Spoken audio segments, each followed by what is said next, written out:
Anyway, um, I guess really just going to be ranting. I'm very frustrated. Those of you who follow me on Twitter know I'm pretty active about taking care of myself. I had a doctor tell me years ago before I exercised nearly at the level I do now, and he was like, "I wish all my fibromyalgia patients would exercise like you do." And I said, "Well, to be honest, I'm just scared to stop because I'm afraid if I stop, I'll never start again." And he said, "You won't." I don't meditate as much as I should, but I do meditate a lot. Um, I journal. Um, I usually journal about what I'm reading in the Bible, or like right now, I'm reading a book called Draw the Circle, which is a 40-day prayer challenge, and I'm journaling on that. And that's the only journal I'm keeping up with right now. But I do journal. I do. I do, as they say, all the things you're supposed to do. Now, I'll admit it's the holidays. My nutrition's not where it should be. I'm eating more sugar than I need to. Um, but I make an effort. I take care of myself. And it has been so frustrating to deal with the medical community. So I'm in a small town, kind of in the middle of nowhere. It's not a lot of options for medical treatment here. And I've been a patient at my clinic off and on, mostly on since, this is going to so age me here, but since 1972. And it's been a hell of a lot of time and money there, or I used to. But this summer we started having big problems, and it culminated in me. I'm not the kind of person to throw a tantrum at people. I don't, getting mad, losing your cool, it doesn't serve any purpose. It doesn't. You lose your argument. But since I do go in a lot, and I are used to, and I did spend a lot of money in there, when I complained, I had the clinic manager called me, and I like her. We had a conversation about what was going on, and she explained to me what had happened, what had gone wrong on their end, and essentially they weren't getting back to me. And when you're someone who's dealing with chronic pain and grief, because I lost my mother in April, the end of April, it was all this just horrid crap going on. And I'm not a big one for medications. Um, they have their time and their place, and I'm certainly not a martyr. But they used to just give me, the hell were they called, Vicodin. They used to hand those things to me like they were Pez candy. I was taking those things every few hours. It was so gross. It was so gross. It made me feel nasty. But I at one point was taking 9 different drugs to try to manage my fibromyalgia, and I took myself off of all of them. I told the doctors, enough, I'm done. I'm not doing this anymore. And I took myself off of everything. Now I am on medication for my eyes. I am on medication. I take thyroid medication. And then I can't remember what the hell it's called, but I take something real low dose that they gave me that's supposed to help me sleep and help keep the headaches at bay. But nah, I mean, I guess I'm sleeping better, but it's not it's not doing a good job of keeping the headaches at bay. But I used to be able to get roughly 120 Valium, roughly 120 pain pills to last me for 12 months. Well, obviously, at a rate of an average of 10 pills of each a month, I was not abusing. I was certainly not selling it, or if I was, I wasn't making a damn penny off of it. Um, who the hell would do it as hard as meds are to come by anymore? But I've had these conversations with my doctor about what the hell? I'm doing everything I'm supposed to do. Why won't you help me? But you know why she can't help me? And yeah, I said can't. It's not a matter of won't. It's a threefold problem. Number one, it's the clinic administration. Number two, it's the insurance company bureaucracy. And number three, and this is really the one that instigated the other two layers, was the government getting involved with the so-called opioid crisis. Now, I'm not denying there's a lot of drug problems in America, but people with chronic pain conditions are suffering because in typical American fashion, we're taking a huge swipe at the problem, and the people who are following the rules, and the people who are trying to do what's right, and frankly, the people who need the support, we're left out in the cold. Nobody helps us. I had some dental work that gave me just really flared up my TMJ. My jaw on this side is in rough shape. But I had literally weeks and weeks of headaches. And I went into my clinic to the osteopathic side, and I went in for osteopathic manipulation. And it wasn't my regular doctor. She was too busy. But I'd seen this guy before, and I like him. And we're having a really pretty good conversation, but I was miserable. I looked miserable. It was really obvious I was miserable. And we started talking about how much pain I was in. And I'm like, dude, this is debilitating. I can't live like this. I can't function. This is really impacting my quality of life. And he was just like, oh, okay. And I finally said, are you really not going to give me a prescription for anything? And he's like, no. I didn't even know what to say to that. I just stood there and stared at him. And then I started to cry. And it's like, well, what the hell am I supposed to do? Well, the short answer is nothing. There's nothing. So I got mad at them, and I've pretty much quit going there. I did have to go in for some emergency headache stuff from the dental appointment because nobody would address the problem. Nobody would give me what I needed to break the pain cycle, so it just escalated. But I certainly went in October, which was, I was like, I think 7-8 weeks into this, I went back in for another Botox migraine treatment. Well, the Botox has worked really well until I had the dental work done. But I was getting to where I was about 10 weeks without any severe headaches. But those last 2 weeks before Botox were always brutal. Well, my clinic calls me. Actually, let me back up. My clinic texted me. I'm sorry. I'm really pissed off, so I'm ranting. But they texted me the other day, and they were like, hey, your appointment for January 17th needs to be rescheduled. Well, okay, right there. If you know you need to speak to me to reschedule, why in the hell are you texting me? Why didn't you just call me? But okay. So I called them. I waited on hold for, 5-10 minutes. I didn't pay attention, but I'm usually pretty liberal with how patient I am on that. And it finally gave me the option, well, all of our operators are still busy, or hi, Karen, or whatever the hell it says. And would you like to leave a message? So I left a message. This is my name. This is my date of birth. This is my phone number. Which they have the phone number in the chart, but I said, you guys texted me, I need to reschedule. Well, they didn't call me back. So I called them yesterday, and they're pushing me out a month. So instead of going in mid-January, I'm going, I think it's February 8th. It's almost exactly 4 weeks.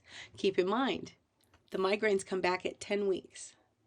So now they're pushing me into 6 weeks of unnecessary physical and frankly emotional stress. And I'm like, what? And I told the young lady on the phone, I said, I understand completely that this is not your fault. And I was very polite because I very rarely show I don't like to be rude to people. I don't. It's just not who I am. I can, but I don't like to be that person. But I was so frustrated. And I said, I understand that this is not your problem. And this is out of your control. And I want you to know that I'm not directing this at you. I said, but gosh, damn. Y'all are making this so much harder for me than it needs to be. I said, it should not take me 6 weeks to get in to see my regular doctor. I said, and now, I booked this appointment in October, and you're bumping me well, they can't bump it closer because then the insurance company won't pay for it. But, I'm sorry, you should have another solution then. No, tough shit, you gotta wait. So I expressed my frustration, and again, I was very polite, and the young lady was like, well, do you want the appointment or not? Okay, I'm being polite to you, and you are not being polite to me, and I'm the customer. So now I'm starting to get really pissed off, but I told myself, there's no point in getting into it with her. But I got off the phone, I gotta tell you guys, I've been struggling anyway. My mom loved Christmas, and she just passed away like 8 months ago. So this is a hard Christmas. So I've already got that weighing on me, and I already know it doesn't matter how bad I'm feeling physically. It doesn't matter how bad anxiety is getting, which, if you don't know, fibromyalgia and anxiety delightfully go hand in hand. And they know this. They know this. But no pharmacological support at all is going to be forthcoming. And now they're going to make me go 4 extra weeks with migraines. And, I can understand that things happen. I do. Things get in the way. For all I know, maybe my migraine doctor has to go have surgery. I don't know. But they have another doctor in that clinic who can do it. So why didn't you offer to put me in with her? Why didn't you offer me a solution? And then now, boy, I'm really ranting here. That's when I was, my dad and my brother and I were flying back from Texas this summer. I got so pissed off at American Airlines, not because the flight was canceled. For goodness sakes, we're not crazy. We could see that it had been storming all day, although it wasn't really the storm. It was because the crew timed out, but they don't know that I knew that. But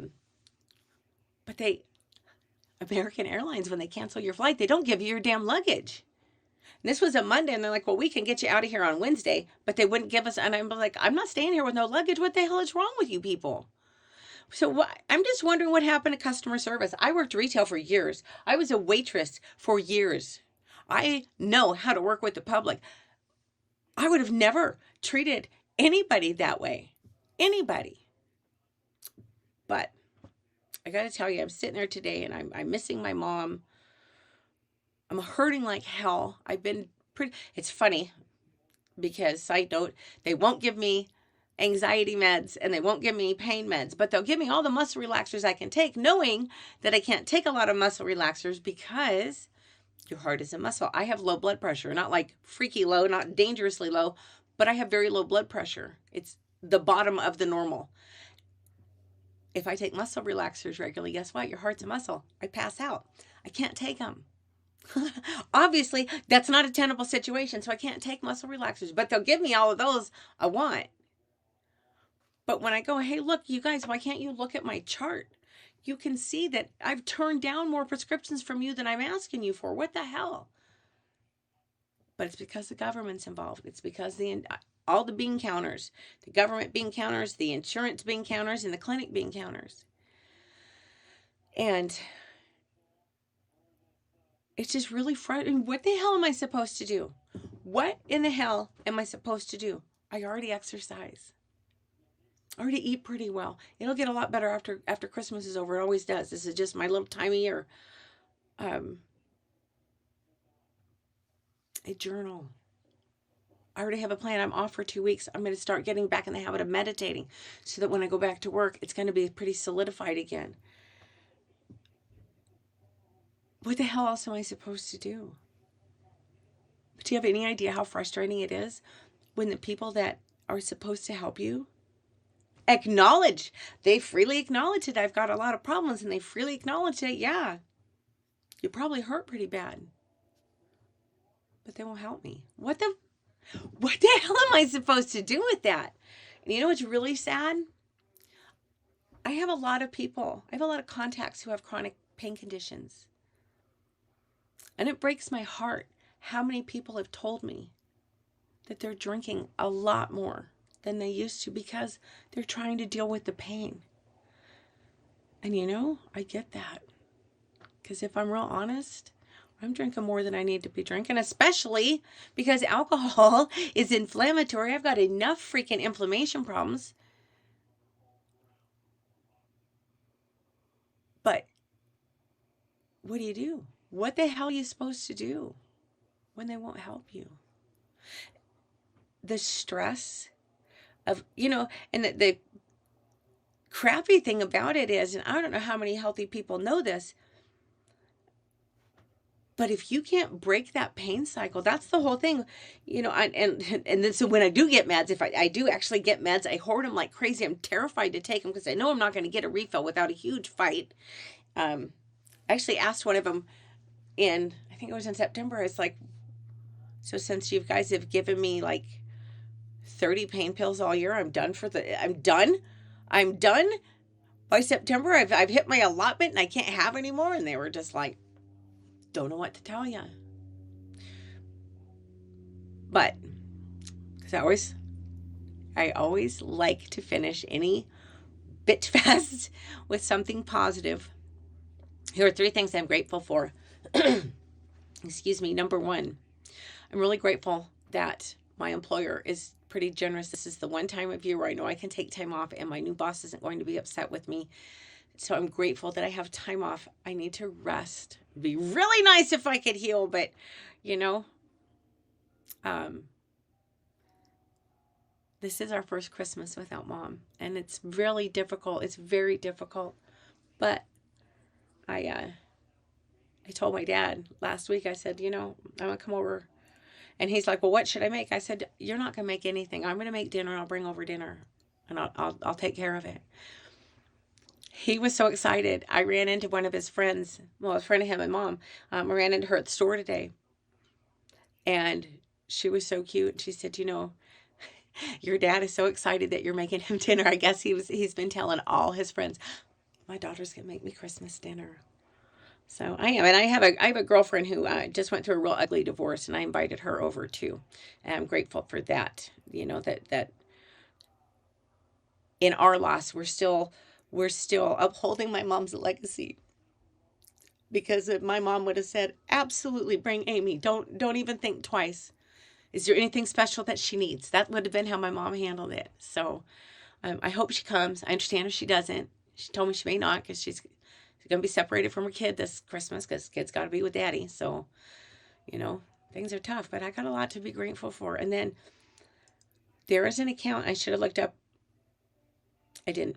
But there's an account on Twitter, and it is the cutest. It's a father talking about his son. He calls the boy's name is Will, but he calls him Iron Will. The little boy's got Down syndrome. I tell you, that kid, I don't know what it is about that kid. That kid makes me happy. So today, I was going to town, and I got all this heavy stuff on my mind, like what the hell am I going to do with my medical situation, which is already really rough. I mean, really rough. And then I'm worried about my dad, and I'm worried about the weather is getting ready to go bat crap crazy here. And I've got all these pressures on me. And I was ready to just break down and start crying. And all of a sudden I was like, I know. So I went on the dad's account, and I found a picture of the little boy. And sure enough, it made me smile. So if you don't think angels walk amongst us, then you do not follow Iron Will. I have not tried the green light thingy.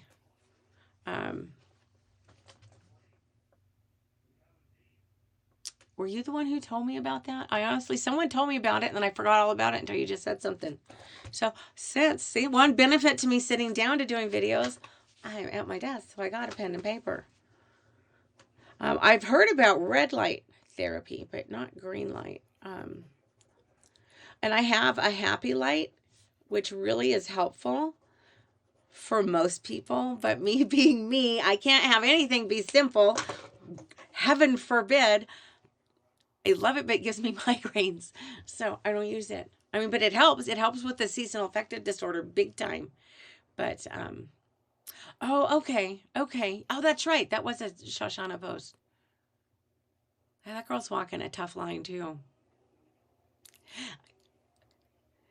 It's funny because when I saw her post about how many autoimmune diseases she has, I had a flashback. For years, I didn't know anybody with lupus for a long time. So my big thing with having fibromyalgia was always, well, thank God it's not lupus. Well, a few years ago, I worked with a woman who had lupus. Oh, it was both. It was really exciting for both of us, because we hadn't had that kind of relationship with another person who could really understand. So we're talking about it all the time. And one day she looks at me and she says, well, I just always say, thank God I don't have fibromyalgia. And I was like, oh, no, Lisa, you can't say that. That's my line. But so I guess it's always, it's always greener on the other side. Well, no, that wouldn't be greener. We're both grateful that we didn't have the other. She gets way worse flares than I do. Like, she's ended up in a wheelchair for, I think she said she was in it for 2 months. I've never done that, but I'm up and down a lot more than she is. And she said that erratic would drive me crazy. She knows when it's coming. She usually has a fairly good sense of how rough it's going to be, not how long it's going to last. But she says, I work with you, and she says, I can see you this morning, and then the afternoon, I can tell you're feeling completely different. But I did finally get my ass into the chiropractor today. My neck has been so locked up. I got to tell you guys, I've been so depressed. I mean, just the normal winter blues, because Fairbanks is a rough place to live in the winter, y'all. I'm like 120 air miles, I think, from the Arctic Circle, 200 miles by road. Yes, there's a road. Um, it's dark. It's cold. If it's not cold, it's snowing. And by snowing, I mean snowing enough I don't want to go anywhere because I don't want to deal with the roads. I had a point and I forgot it. So I guess on that note, thank you for those of you who are patient enough to listen to my rant. Uncle Petey, thanks for the link. I'll check it out when I get back on Twitter. You know, as dark as things seem right now, I'll be real honest, and this is going to surprise a lot of people who follow me on Twitter, but I actually have a really dark side to my personality. And it's been a struggle to keep that at bay. I'm not happy and positive just because I was born that way. I'm happy and positive because I choose to be. I choose to be grateful for things. I choose to find small things like the little boy whose daddy has a Twitter account that makes me happy. Hey, Marianne, I love you, beautiful. Merry Christmas. I choose to focus on things like, I get to make dinner for my dad.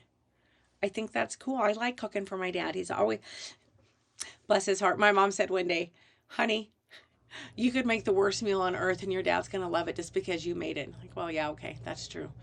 But I am a pretty good cook, so I have high hopes he's going to love it.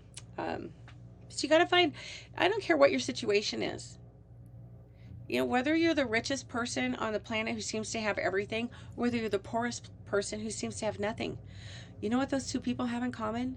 They both have a choice every morning on what they decide to focus on. So you can focus on the fact that things are dark and things are a little bleak right now, and you can stomp around and feel sorry for yourself and be pissy all the time. Or you can say, okay, things kind of suck right now, but you know what? Tomorrow is another day, and if tomorrow's not better, there's always the next day. I don't know. If you don't have hope, I don't know what the hell you've got. I lived without hope for a while, and it's not fun. Anyway, rant over. I am going to go get on an ice pack because my back is freaking killing me and I don't have any medication. So, yay.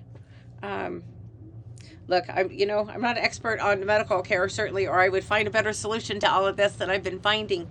But if you're dealing with health issues, or someone who is, drop me a line on Twitter at Alaskan Courtney. I try to be very responsive, and I understand. I understand what it's like to look forward and not see a whole lot of hope in your future. I will tell you guys, side note, this is the close I've come to. I've spent years in a very deep, severe depression for a multitude of reasons that are beyond the topic, way beyond the topic this evening. When they gave me that news, and I know I've been down. I know I've been really depressed. I've been really aware of where I'm at emotionally. But when they bumped me 4 weeks, I had to tell you guys, I hung up the phone and I thought, well, you want to break somebody who has chronic pain? Refuse to freaking help them. It's the closest I've come to being that depressed. I just can't let myself go back. So I got my exercise on this morning. I spent some time with God today. I got a little quiet time in. I'm going to go make something healthy for dinner. So I'll have a great night. I will be back Friday. Will I be back Friday? It's Christmas Eve. Yeah, I'll be back Friday, but I'll probably do it earlier. So watch my Twitter feed, and I'll tell you what time I'm going to do it. But if you've made it this far, God bless you. You're a saint, and you deserve a medal. I love you guys. I appreciate your time. I do. I'll see you on Friday. Thanks.